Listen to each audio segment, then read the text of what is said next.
The Council of Conquest. The war room of the Vethani flagship Sovereign Reach hummed with cold efficiency. Admiral Drex stood before a holographic map of the inner solar system, his 4 arms folded with practiced authority. Around him, commanders from 12 star systems watched the blue-green marble rotating slowly at the center of the display. "They have broadcast the same message 941 times, said Commander Ayala, pulling up the transmission log. Her bioluminescent markings pulsed a cautious amber. In 47 languages. Including 3 of ours. Drex dismissed it with a wave. Primitive worlds always protest. The Quarren sent warnings. The Asari sent warnings.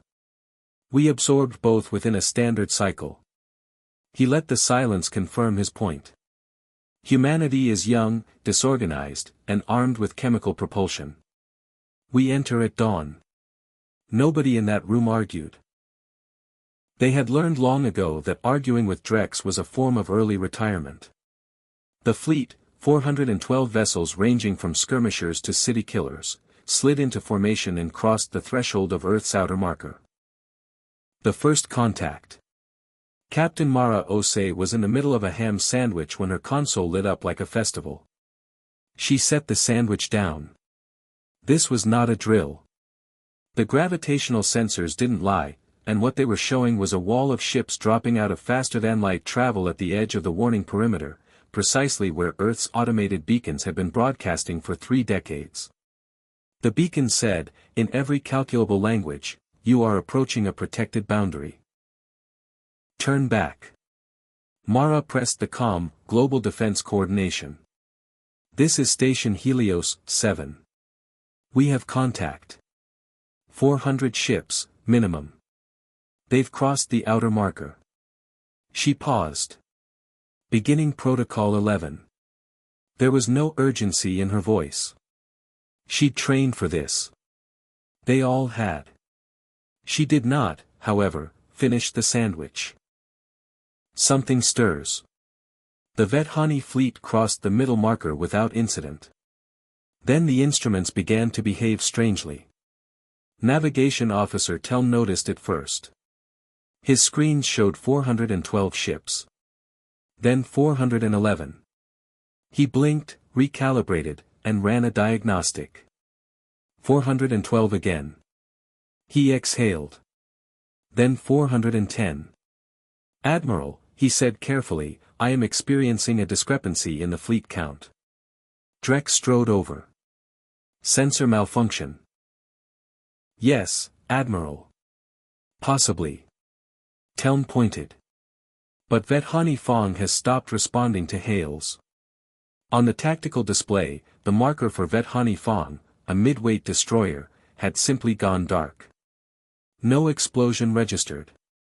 No debris field. No distress beacon. It was there, and then it was the memory of being there. Drex stared at the empty space where a warship had been. He felt something he had not felt in 30 years of conquest. He felt unsure. The swallowing. It happened quietly, and that was the worst part. Over the next 40 minutes, the fleet count dropped. Not through battle, there were no energy signatures, no weapon discharges, no enemy vessels rising to meet them. Ships simply ceased. Crimson Ascendant. The Unbroken. Warlord's Grace. Each one present on a scan and absent from the next. Commander Ayala's markings had gone a deep, pulsing white, the Vethani color of genuine fear. "They're not fighting us," she said quietly. "Something is eating us." Drex could no longer call it a sensor malfunction. He had 207 ships left. Then 190. The losses accelerated as they moved closer to the inner boundary, as if whatever lived in this space grew stronger the deeper into it they wandered. He gave the order to reverse. Pride be condemned. But the fleet's navigation systems had begun returning incorrect coordinates. Every heading that should have taken them outward curved, impossibly, inward. Earth, on every screen, grew slightly larger. The last signal. The final transmission from the Sovereign Reach was received by Station Helios 7 at 3:41 Greenwich Mean Time. It was not a declaration. It was not a threat. It was 4 words in perfect, unaccented Standard English, a language Admiral Drex had never studied. We should have listened. Mara Osei read the transcript twice.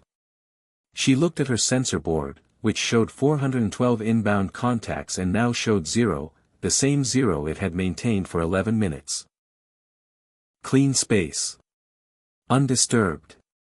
As if the fleet had been written in pencil and someone had simply erased it. She picked up her sandwich.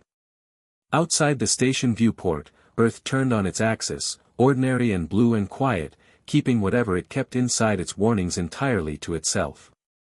The beacon still broadcast. In 47 languages. They always would. Turn back.